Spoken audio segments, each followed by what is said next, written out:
السلام عليكم ورحمة الله وبركاته.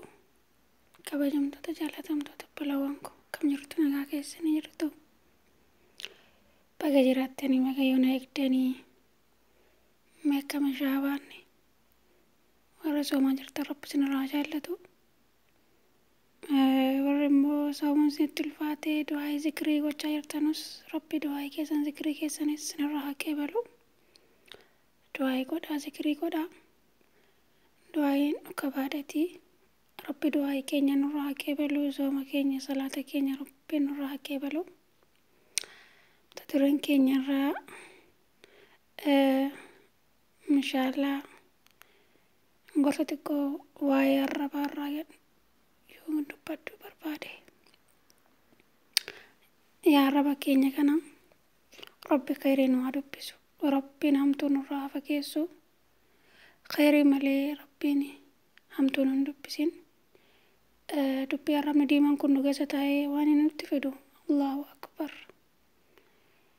kana naazaabaan tokko hadiisa nabii rabbitti dhufee sila argamaa rabbii waan arrabni keenya arraba keenyaan dubbanne irraa gaafatamnaa jedheetti dhufeetti gaafate. wayaati keessaa dhabdu ilmi namaa kan ibiddatti kufu maaliif arraba kanaan mala jedhaniini sallallahu alaihi wasallam.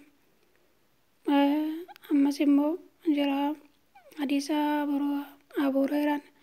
Abu Hurairaan gabaasan keessatti dubartii tokko jira akkaan soomti, hin salaatti, hin sadaqatti, bakka akkaan tola oolti, garuu arraba kanaan ollaa ishee azaa gooti jedhani. arrabaan ollaa waraanuun nama azaa gochuun inna lillahi wa inna ilaihi raaji'uun hedduu ulfaataa jedhani.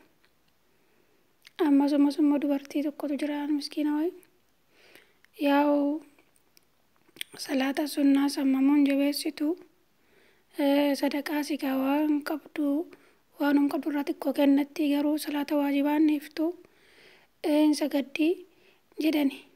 garuu immoo ishiin immoo ollaa ishee azaan gootu argatanii achumaan nabiin rabbii ammas ishiin kun immoo kan jannataati. ishiin duraanii kan azaabati. maaliif arraba keenya kana qabachuu qabna abboleewwan? har'a maaliif kana jechuu barbaade?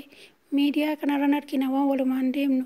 ilmi namaa kun fayyikanii silkii kana qabatee garee adda addaa irratti namuma arrabsaa, waluma arrabsaa, gandummaa wal qoodaa waanuma hin taane waan tokkitti keessaa faayidaan arganne irratti bakka hirriba kana namatti ka'a.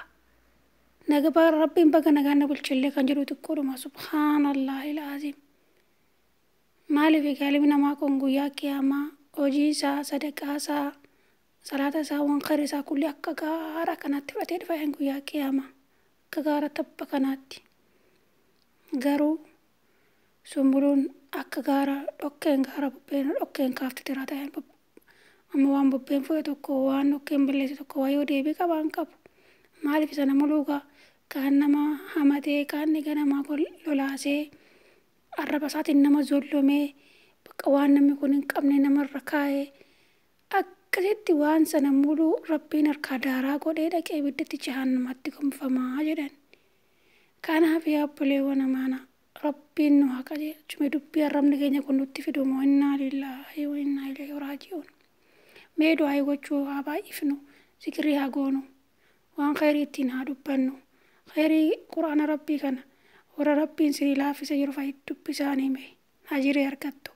mee hayaa tokkitti gisee meeqa watti deebi'anii dhaggeeffatan qara'an kan nama hin nufisiifne maaltu jira kaman akka quraana kanaan jiru. wallaahi wabillaahi rabbiin warra hin beekne immoo haa barsiisu, fahamii isaa rabbiin waa kennu. inshaallah barachuuf immoo amma tokko yaalii goona. ani hin beeku jennee dhiisuu hin qabnu. eenyumtuu garaa isaatti namni baratee bahee hin jiru jechaadha. garuu amma dandeenyu waan dandeenyuun khayrii irratti walaa waamnu, zikrii haa goonu, toobaa waliif inshaallah walaa yaadachiifnu, toobadhaa ariifannu, toobadhaa gizee kennuu hin qabnu jechaadha. gizee akkaan sodaachisaa keessa jirra, akhiru zamaan keessa jira. rabbiin rahmata nuu haa godhu. nafsiyyaaf sheexanni nuti taphachaa jirti, nuti immoo isaa bakka kennuu hin qabne obboleewwan imaanaa. namni tokko aslan yoo dubbachuu qabaate akkuma nabiin rabbiidhaan sallallahu alaihi wasallam أو قول khayran awuskis jedhani yoo waan khayrii ta'e yoo waan faayidaa isaaf qabu ta'e haa dubbatu yookiin immoo haa callisuu nuun jedhani.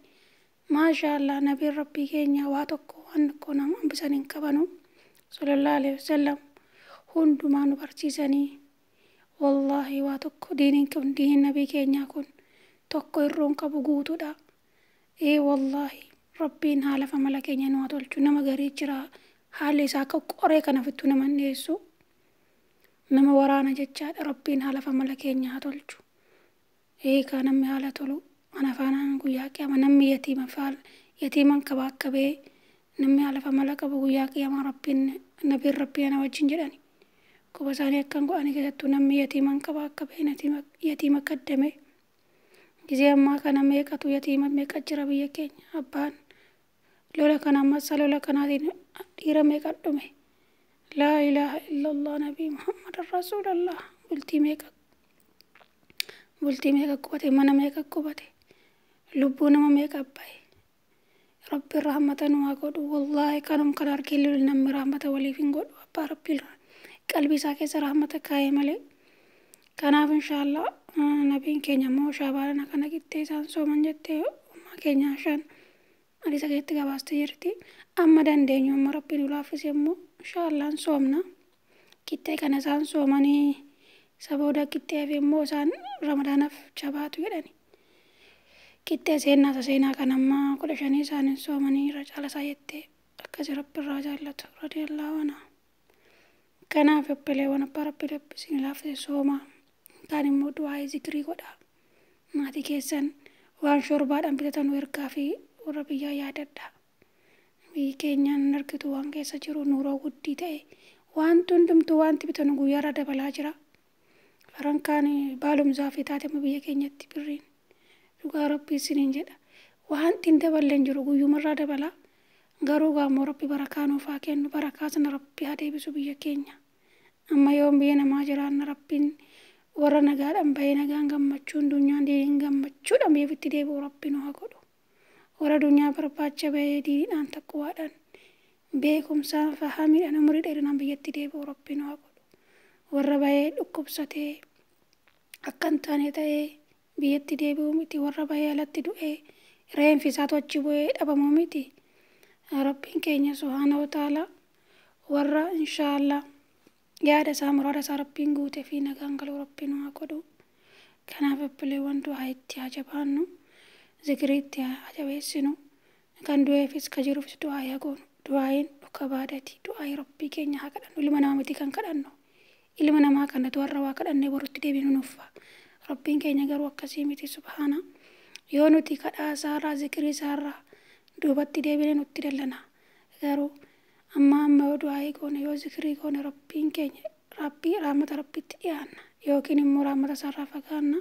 Rabbiin nu hongeessin warri waan hin taanetti malaayaan hin taanetti waan rabbiin sinirraa jibbu waan ajiriin arganne netti gisee keessa fixxanu rabbii keessan sodaachuu qabdu of yaadadha.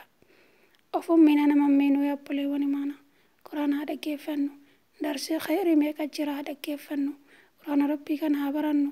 Rabbi fahamii isaa nu haa kennu rabbiin haafizal quraana nu haa godhu. Rabbiin inshaallah hin danda'a hunda keenya warra quraana kana qooma isaatti affasee guyyaa qiyaama akkasitti karaa ka'u rabbi nu haa godhu. Rabbi fahamii quraana nu haa kennu waliigaltee illee nu haa kennu waliigalee nu haa tolu. Bismillah alhamdulillah الصلاة والسلام على رسول الله صلى الله عليه وسلم. اللهم ارحمنا اللهم رزقنا اللهم عافنا يا رب العالمين. اللهم إني نسألك من الخير كله ونعوذ بك من كل شر ونعوذ بك من عذاب النار وعذاب جهنم يا رب العالمين. يا رب لا خيرين وبني ولا شرين الراجفي سوما كيني صلاة كيني نورا كبل يا رب ادت نور قلبي اتمان وكني ولي قلتين وكني ولي قلين وطول يا ربي منن وكني استقامان وكني تقوان وكني يا الله يا حي يا قيوم. دعائين أذانا في قاما جدو انديبتو جداني يا ربي دعاء كيني نورا فولي يا رب جا كيني باس جا كيني كاسي يا الله ركوب قلبي ركوب جسمي نجانو باس يا ربي مانا كاملا نوكن إلمنا فيها يا ربي نوكن يا ربي تكما نوكن يا ربي ولي قلتين نوكن ولي قلين وطول يا ربي مريد يرتو رزقي بلو يا ربي نوكن يا ربي يا الله يا دكيني مراد كيني نوغوتي سمبيكا يا ربي كيس كيني يا ربي kan jallate yaa rabbati nu qajeelchi kan salaata keerraa duubatti jedhu salaatatti urgeessi yaa rabbi karaa siraaxal mustaqiima karaa ofii jaallatturraa yaa rabbi nuuf yaa rabbi kaatimaa keenya tolchi galgala keenya tolchi yaa rabbi galgala keenya hin balleessini adallaa waalama billaahi tawfiq subhaanaka rabbi izzati yasifuun والسلام على المرسلين والحمد لله رب العالمين وآخر دعوانا السلام عليكم ورحمة الله وبركاته من زيرون في